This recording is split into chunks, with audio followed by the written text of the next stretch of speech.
Oi, gente, sejam bem-vindos à nossa primeira aula do curso de Zoonose em Foco. E só para explicar para vocês, o nosso projeto ele faz parte de um edital da Pró-Reitoria do IFAP.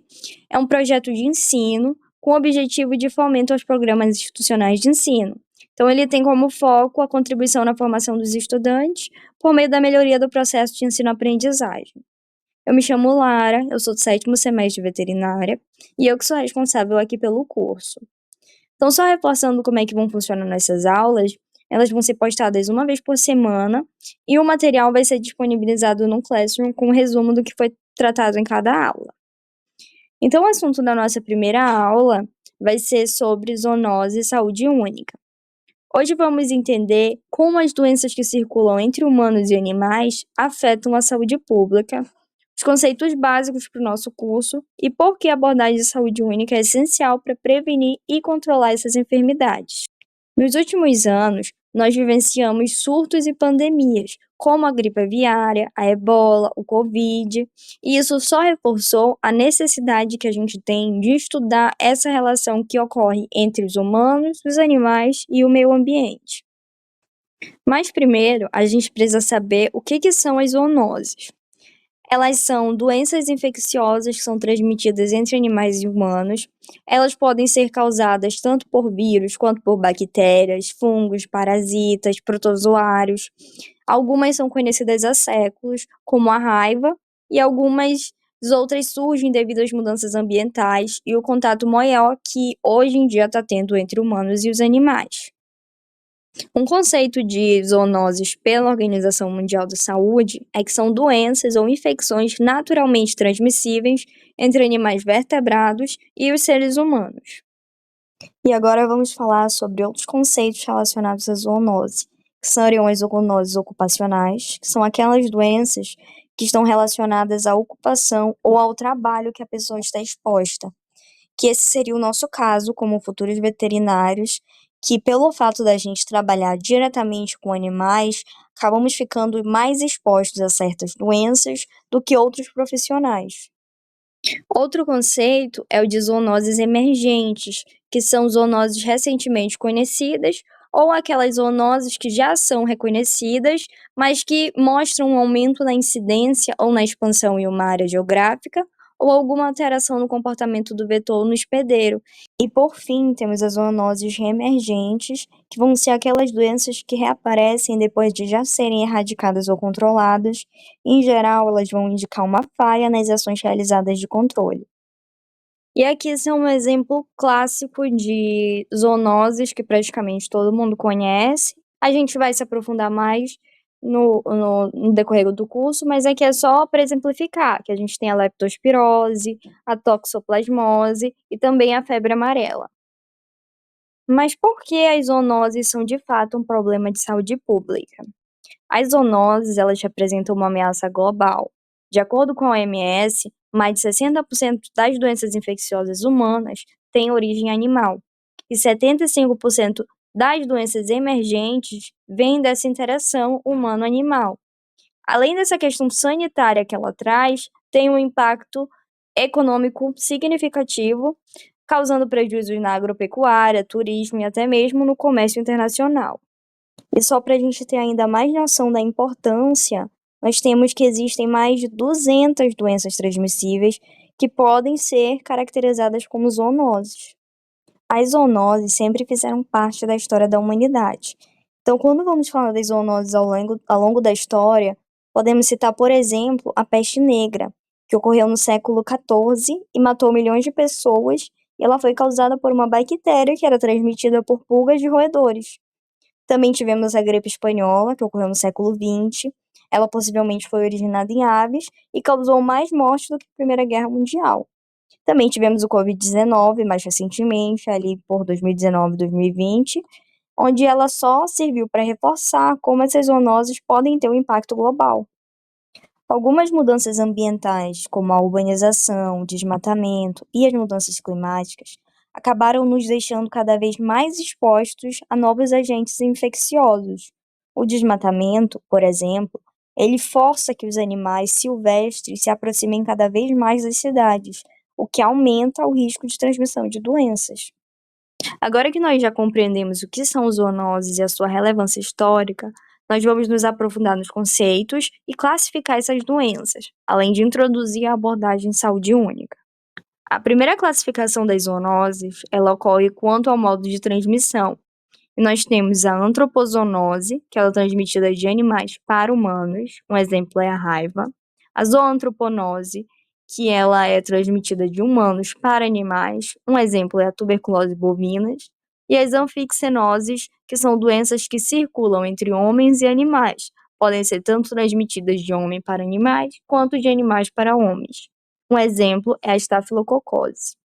A segunda classificação, ela é segundo os ciclos de manutenção do agente etiológico, que é qual mecanismo esse agente vai precisar seguir para ele conseguir completar o seu ciclo. O primeiro é o ciclo direto, que é a transmissão de um hospedeiro diretamente para outro. Um exemplo é também a raiva. As ciclozoonoses, onde o hospedeiro, o agente vai necessitar obrigatoriamente passar por duas espécies distintas de animais vertebrados para completar o ciclo. O exemplo é a cisticercose. As metazoonoses, que é onde o agente precisa passar por um hospedeiro invertebrado para completar seu ciclo, que um exemplo é a leishmaniose, onde ele vai precisar passar pelo mosquito, e as saprozoonoses, que é onde o agente precisa passar por transformações no ambiente externo em ausência de parasitismo. Um exemplo é a toxoplasmose. E entre os principais agentes etiológicos, nós temos os vírus, que podem causar zoonoses como a raiva, a gripe aviária e a febre amarela, as bactérias, que causam leptospirose, tuberculose bovina, os fungos, que causam histoplasmose, e os protozoários, que podem causar toxoplasmose, amebíase, entre outros. E quando falamos do impacto na saúde pública, precisamos falar das doenças emergentes e reemergentes, que as emergentes seriam aquelas doenças que, que recentemente foram descobertas e que não se tem ainda muita informação sobre ela, ou novas cepas de doenças já conhecidas. E as reemergentes seriam aquelas que já foram erradicadas ou já foram controladas, e mesmo assim ainda conseguem voltar e provocar novos casos ou até novos surtos.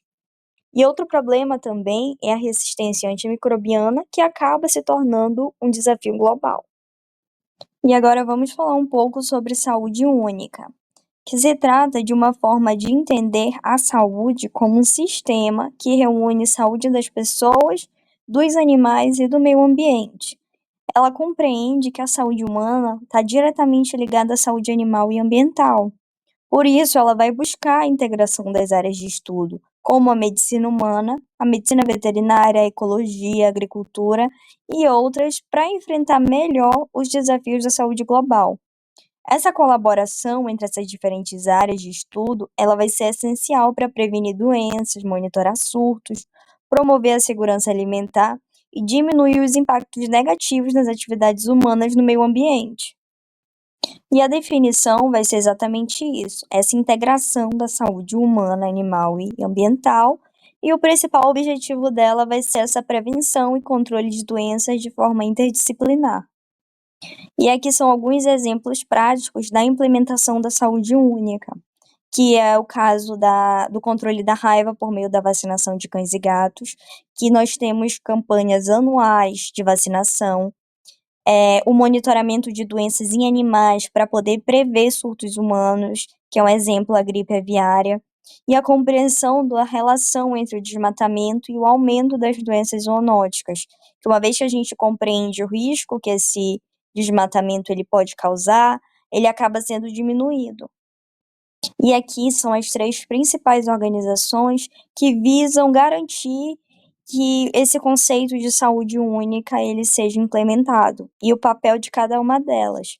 Tem a Organização Mundial da Saúde, que ela garante políticas de saúde pública, a Organização Mundial de Saúde Animal, que ela garante o monitoramento de doenças em animais, e a Organização das Nações Unidas para a Alimentação e Agricultura, que ela vai garantir a segurança alimentar. Agora, vamos falar um pouco sobre como prevenir e controlar as zoonoses. E aqui nós temos as principais medidas de prevenção, que seriam a vacinação, e a gente também pode usar como exemplo a vacinação da raiva em animais, que evita que esses casos cheguem nos humanos, o controle de vetores, que, por exemplo, a gente consegue a prevenção da leishmaniose e da febre amarela, e também o monitoramento ambiental, onde o objetivo vai ser controlar os reservatórios naturais dessas doenças. E quando falamos de estratégias de controle e de prevenção, precisamos compreender também o papel das políticas públicas, através da legislação sanitária e da garantia da segurança alimentar, onde irão controlar as carnes e todos os produtos de origem animal, onde irão promover educação e saúde pública, onde serão criadas campanhas para a população se informarem sobre zoonoses. E para finalizar, eu trouxe aqui um exemplo real de como a vacinação contra a raiva reduziu os casos no Brasil. Então a gente tem um gráfico, que é o aqui do Brasil, da raiva humana por espécies animais de transmissão, dos anos de 1986 até 2024, e a gente consegue claramente perceber essa diminuição nos casos com o passar dos anos, que foi quando a gente teve o aumento nessas campanhas vacinais, que as pessoas foram se informando mais e foram cada vez passando a vacinar mais os seus animais. Então, hoje em dia, os casos comparados a antigamente são muito menores. Bom, gente, essas aqui são as referências. Então, assim a gente finaliza a nossa primeira aula.